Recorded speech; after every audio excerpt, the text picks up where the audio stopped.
आइए बच्चों, आज हम शुरू करते हैं व्याकरण का पाठ 8। पाठ का नाम है समास। सबसे पहले समास का अर्थ जान लेते हैं। समास का अर्थ है संक्षिप्तीकरण। परिभाषा क्या है? परिभाषा समास की यह है, दो या दो से अधिक शब्दों से मिलकर बने हुए एक नवीन अर्थात नए एवं सार्थक शब्द को समास कहते हैं। इस प्रकार से समास के नियमों से निर्मित शब्द सामासिक शब्द अर्थात समस्त पद कहलाता है। समास होने के बाद विभक्तियों के चिन्ह अर्थात समास के परसर्ग, विभक्तियों के चिन्ह कारक के चिन्ह कहलाते हैं। विभक्तियों के चिन्ह लुप्त हो जाते हैं। साधारण भाषा में हम यह भी कह सकते हैं कि जो कोई भी दो शब्द या दो से अधिक शब्द मिलकर जब एक नए शब्द बनाते हैं तो इस निर्माण की जो प्रक्रिया होती है उसे हम समास कहते हैं। अब एक बात हम और जान लेते हैं, वो है पूर्व पद और उत्तर पद। पूर्व पद क्या होता है और उत्तर पद क्या होता है? समास में दो पद या दो शब्द होते हैं। पहला पद जो होता है वह पूर्व पद कहलाता है, अर्थात पहला पद पूर्व पद कहलाता है और दूसरे पद को उत्तर पद कहते हैं। अब आपने जान लिया कि पूर्व पद किसे कहते हैं और उत्तर पद किसे कहते हैं। अब एक बात और समझ लें, वो है समास विग्रह। समास विग्रह क्या है? समासिक पद जो होते हैं या शब्द होते हैं, इनके बीच के संबंध को स्पष्ट करना समास विग्रह कहलाता है। इसको हम ऐसे भी समझ सकते हैं कि समास करके जो शब्द बनता है वो समस्त पद कहलाता है और समस्त पद को अलग करके लिखने को समास विग्रह कहते हैं। जैसे उदाहरण में देखें, समस्त पद है हमारा गंगा जल। इस गंगा जल में जो गंगा है वो है हमारा पहले पूर्व पद और जल है उत्तर पद। और हमारा समास विग्रह क्या कहता है? अर्थ को स्पष्ट करता है, इन दोनों के संबंध को स्पष्ट करता है। क्या हुआ? गंगा का जल। इस प्रकार से गंगा जल में गंगा प्रथम पद, जल उत्तर पद और गंगा का जल, ये हो गया समास का संबंध, समस्त पद का संबंध। अब हम एक और उदाहरण देखें, राजपुत्र। राज पूर्व पद है, पुत्र उत्तर पद है और समास विग्रह क्या हुआ? राजा का पुत्र। इस प्रकार से हम इस बात को जान चुके या समझ चुके हैं बच्चों, जान ली हो क्या कि दो या दो से अधिक सार्थक शब्दों के मेल से जब नए शब्द बनते हैं तो शब्द निर्माण की इस प्रक्रिया को समास कहते हैं। शब्द निर्माण की इस प्रक्रिया को समास कहते हैं। अब हम समास के प्रकार को जान लें, या ऐसे कहेंगे समास के कितने भेद होते हैं। समास के 6 भेद होते हैं। कौन कौन से होते हैं? वे हैं अव्ययी भाव समास, तत्पुरुष समास, कर्मधारय समास, द्विगु समास, द्वंद्व समास और बहुव्रीहि समास। ये 6 प्रकार के समास होते हैं, या हम ये कहेंगे समास के 6 भेद होते हैं। सबसे पहला है अव्ययी भाव समास। इस समास में जिस समास का प्रथम पद अव्यय हो, अव्यय तो आप लोग जानते ही हैं क्या होते हैं, अविकारी शब्द, और उसी का अर्थ प्रदान हो। इसमें जो अव्यय शब्द होता है उसका अर्थ मिलता है, उसे अव्ययी भाव समास कहते हैं। उदाहरण देखिए, यथा विधि, इसका अर्थ हुआ अवधि के अनुसार। इस प्रकार से उसमें अर्थ प्रदान हो रहा है तो यह अव्ययी भाव समास कहलाएगा। दूसरा होता है तत्पुरुष समास। तत्पुरुष समास क्या है? आइए इसको जान लेते हैं। जिस समास में उत्तर पद प्रधान होता है, उत्तर पद आप समझ चुके हैं कि किसे कहते हैं?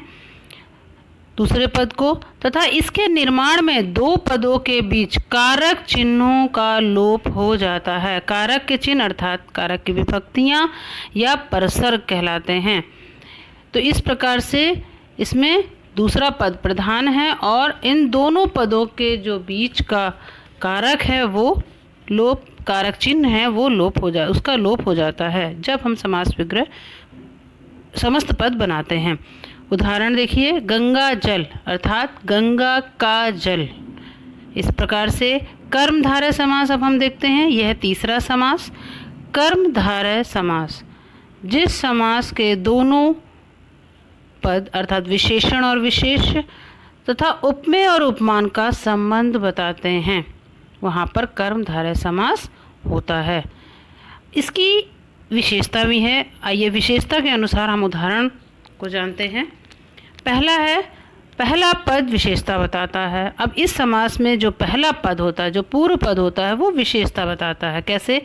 नील गगन, नीला है जो गगन, यहाँ पर नील और गगन, गगन की विशेषता बता रहा है कि गगन कैसा है, वह नीला है। इस प्रकार से यहाँ पहला पद विशेषता बताता है। इस प्रकार से कर्मधारय समास में एक दूसरी प्रमुख बात यह भी है कि दूसरे पद की तुलना होती है। इसमें दूसरा पद जो होता है वो तुलना करता है या तुलना होती है। जैसे सूरजमुखी, यहाँ पर सूर्य के समान मुख बताया जा रहा है कि सूर्य के समान उसका मुख है। तो जो मुख जो है वो क्या कर रहा है, किसके समान है? सूर्य के समान है। तो यहाँ पर जो दूसरे पद की तुलना हो रही है। इस प्रकार से और क्या है, वो है कैसा है। यह भी बात स्पष्ट करता है कि वो कैसा है। जैसे दानवीर, वीर जो है वो कैसा है, वह दानी है, दान करने वाला।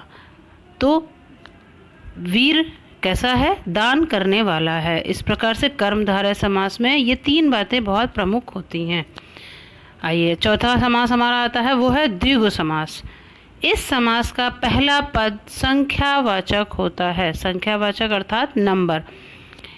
तो पहला पद अर्थात पूर्व पद जो हमारा होता है वो संख्यावाचक होता है और संपूर्ण पद एक समूह का बोध कराता है।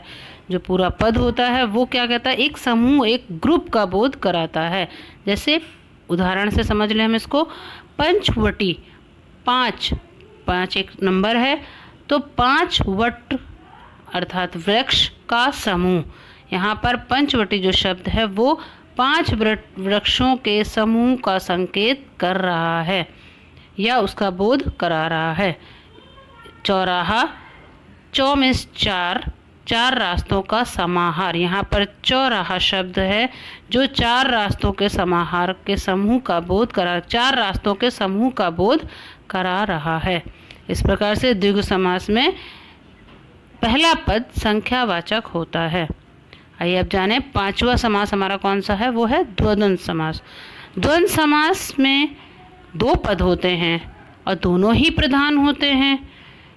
और सबसे प्रमुख बात यह है कि इनका जब हम विग्रह करते हैं, इनका विग्रह करने के लिए जब हम इनका विग्रह करते हैं तो और, एवं तथा या अथवा लगाते हैं। इन शब्दों का प्रयोग होता है। इस प्रकार से दोनों पद प्रधान होते हुए जब समास विग्रह करना होता है तो इसमें इन शब्दों का प्रयोग किया जाता है। उदाहरण देखें, हानि लाभ, हानि या लाभ, हानि के साथ या जुड़ेगा।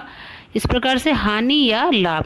नर नारी और नर के साथ नर और नारी। इस प्रकार से हम यहाँ पर देखते हैं कि दोनों ही शब्द बराबर होते हैं और दोनों ही प्रधान होते हैं। आइए अब जान लें बहुव्रीहि समास को। इसमें कोई भी पद प्रधान नहीं होता है, अर्थात सब बराबर होते हैं, कोई भी प्रधान नहीं होता है। दोनों पद किसी तीसरे अर्थ की ओर संकेत करते हैं। तीसरा अर्थ मतलब कोई तीसरी विशेषता दर्शाई जाती है। जैसे दशानन, दशानन 10 का अर्थ 10 और आनन 10 है, आनंद जिसके 10 में 10 नंबर, और आनन का अर्थ होता है सिर। तो यहाँ पर 10 है आनन जिसके, यह शब्द हमारा विशेषता बता रहा है, लेकिन ये किसके लिए प्रयोग हो रहा है? ये रावण के लिए प्रयोग हो रहा है। अर्थात दशानन जो शब्द है वो रावण की ओर संकेत कर रहा है कि इसका तीसरा अर्थ बता रहा है। इसी प्रकार से गंगाधर, गंगा को धारण करने वाला। तो गंगा को धारण करने वाला कौन है? वो है हमारे भगवान शिव। तो ये हमारे शिव जी की तरफ का अर्थ प्रकट कर रहा है। इस प्रकार से ये बहुव्रीहि समास बहुत ही इम्पोर्टेंट समास है, और हम समास के 6 भेदों की जानकारी प्राप्त की। और कभी कभी ऐसा होता है कि हम इन समासों को भूलने लगते हैं, पहचान नहीं पाते हैं। तो हमें इस बात का ध्यान रखना है कि हर समास का कोई ना कोई एक खास पॉइंट होता है, उसे हमें ध्यान रखना होगा।